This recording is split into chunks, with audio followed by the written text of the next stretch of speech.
My boyfriend looked up spoilers to our favorite video game, so I did too. My boyfriend and I play Zelda Breath of the Wild together. I am a take your time and enjoy the ride kind of girl, while he is a let's look up how to beat this game right now kind of guy. Because his way ruins all the fun, we came up with a rule. No looking up spoilers. We were looking for a particular challenge, the 8 heroine side quest for my fellow Zelda nerds, for a very long time. Suddenly, my boyfriend said, I did something bad. I looked up where to go. I'm so sorry, I just couldn't take it anymore. I told him it was fine, but that he could not tell me what he'd seen. He agreed. I then excused myself to the bathroom and looked up the location as well. I then spent the next hour and a half wandering so close to the location without ever making it there. I could see him squirming around in his seat every time I got close. When I jumped off the cliff the statue was built into, gliding down to the base of the statue and continuing on without turning around to look at it, I thought he was going to explode. He was clenching his hair in both fists and biting his lower lip, trying to contain himself. That's when I caved and told him what I'd done. He thought it was hilarious and told me about how he wanted more than anything to yell, "Turn around, what are you doing?" We had a good laugh about it. He hasn't looked up a spoiler since. I mean, honestly, put yourself in the boyfriend's position right here. You would be absolutely fuming, knowing that you couldn't say anything because you'd ruin the entire game. But think about it, your girlfriend is so close, so painfully close to finding the thing that you want to find to progress in the game for an hour and a half, and you can't do anything about it. Incredibly petty, so good. I met my old workplace bully whilst he was on a date. So, back in June, I left a very toxic workplace of 8 years. I mainly left due to having a breakdown from being overworked. But this one particular person made working there even worse on top of the excessive work. This guy was 1 year younger than me. He was a 30-year-old man, the type of guy that appears to have peaked in secondary school. Very jock-like mentality and childish too. He was part of my team of 4. I was civil with him just because I had to work with him, but he was my workplace bully. Apart from just the general workplace banter, this guy, let's call him Chris, was relentless with his teasing. What would usually be classed as playful always pushed a bullying from him because he never knew when to quit. And if he noticed you were getting stressed or annoyed, he'd use you as a target of his teasing for the rest of the day. He'd be super nice to you when it's just the two of you, but as soon as he has an audience, he picks his victim and will tease them constantly in what he would call playful. And if you ever got annoyed and stood up for yourself, he'd say he's only messing and make out like he's the victim. He's that type of person. There was one specific thing that made me lose absolutely any respect I had for him when I was still working there. Some ex-employee wrote a very aggressive and angry review on Glassdoor about the company. Just because this person used a phrase that I use, Chris thought the review was me. As much as I proved that it wasn't me, I didn't even have a Glassdoor account at the time. He was relentless with campaigning around the office that I was the one that wrote it. I also believe he told the boss that I was the one that wrote it once I left, and that's why I didn't get any freelance work from them afterwards. So after I left my workplace, my old team still have a group WhatsApp that I'm a part of, and we still talk almost every other day on it. After I left, the group chat went a bit quiet. I assume they made a new one without me, which is fair, but the chat still kept going occasionally. I unfollowed and unfriended Chris on Facebook and Instagram because I just didn't want to be associated with him anymore. In the middle of that group chat, he broadcasts, "Why did you unfollow and unfriend me on Facebook?" whilst also atting me. He wrote this message at 6:30 a.m. I woke up to this message broadcasted in the group chat and it angered me. So I was honest and said that he's a bully, and instead of making a big thing of it, I'd rather just remove him from the equation. I also said that it was immature of him to do this over the group chat and not in private. He didn't say anything. He just left the group chat and blocked me on everything. The group chat pretty much died after that. I was, at the time, livid. This 30-year-old man set fire to the group chat, saw what I said, and then ran off. I thought it must be a blessing in disguise because I finally got to say what I wanted to him, and now I don't have to acknowledge him again. But I was wrong. Skip to 3 months later, me and my husband walking through town and stopping off at a pub to get some grub. And lo and behold, I see Chris there with a new girl I hadn't seen before. I was feeling extra confident and decided to approach. I went and said, "Hey Chris, long time no see," with a big grin on my face. Chris looking like a deer in headlights, the perfect kind of red cheeks. I asked him, "How are things? You doing well?" And he replied in a very normal way, clearly not wanting the conversation to continue and looking awkward as anything in front of his new girl. She asked how we knew each other. I generously waited for Chris to say we used to work together. So I added on to that, "Yeah, it's quite funny really. Chris used to be my workplace bully. He's the reason why I struggled financially after I left my old job because he accused me of writing a hostile review to the company, which I proved I didn't, and lost me a lot of freelance work because of it." He was gobsmacked, face redder than the traffic lights. The new girl clearly looking confused and uncomfortable, neither of them responded. I didn't want it to carry on much longer as it wasn't really fair on her, but just to add salt to the wound, I said, "So this is your new girlfriend, Catherine? Or is this Georgia? What happened with Sarah since someone said you were still with her last week?"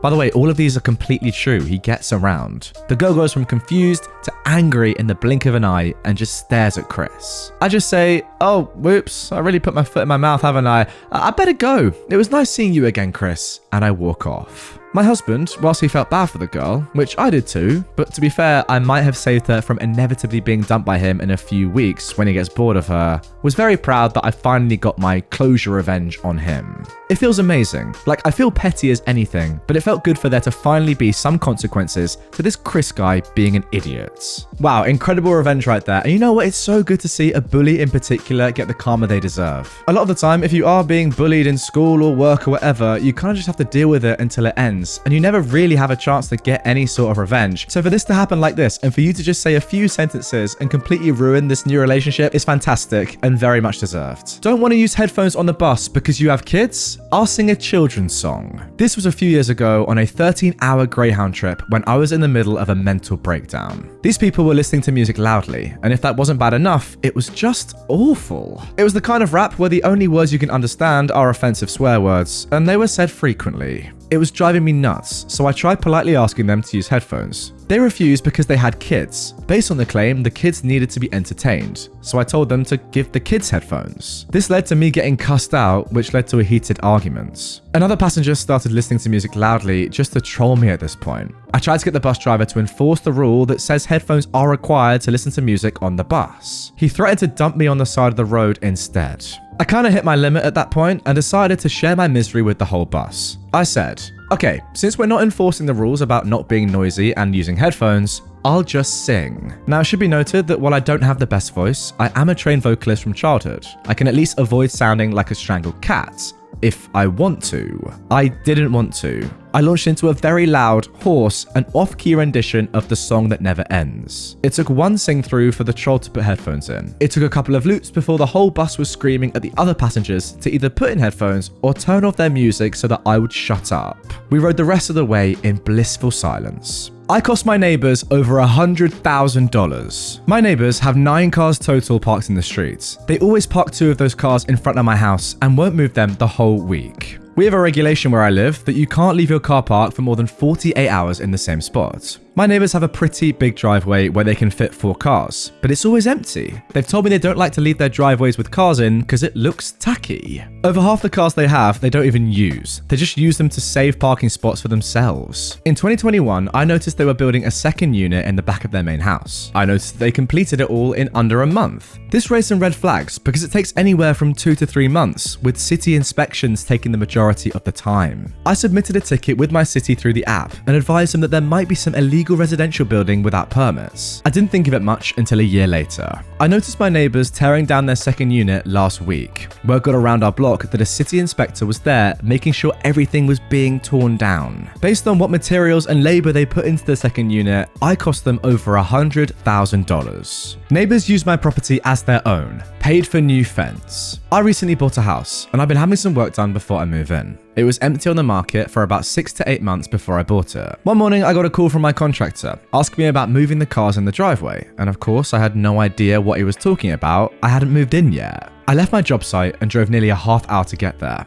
As soon as I arrived, the people on the east side of me were walking towards the cars. I asked if they were their cars and they said yes. They told me they've been parking there for a few months with permission from the owners. I informed them that I was the new owner and they can't park there any longer. We went back and forth, and with the intention of being a good neighbor and trying to show some goodwill, I agreed to allow them to park there for a few more weeks until I move in, with the agreement that they would move them by 6 a.m. every morning. The rest of the week went by without incidents. The contractor called me about scheduling a walkthrough on Saturday, and we set a time for early afternoon. When I arrived, there were 4 cars in the driveway and nowhere to park. The only on-street parking is 2 blocks away. I called them and asked them to move their vehicles, reminding them of our agreement. After 20 minutes, they finally came out and moved them. Speaking with them, they claimed to have misunderstood and thought our agreement only referred to weekdays and not weekends. I corrected them and moved on. Sunday morning, I grabbed a trailer and loaded some furniture to take over and store in the garage. Once again, there were cars in the driveway. I called them and got voicemail. I texted and said they had until a tow truck could arrive to get them moved. No answer. I called a tow company. 45 minutes later, 2 tow trucks showed up,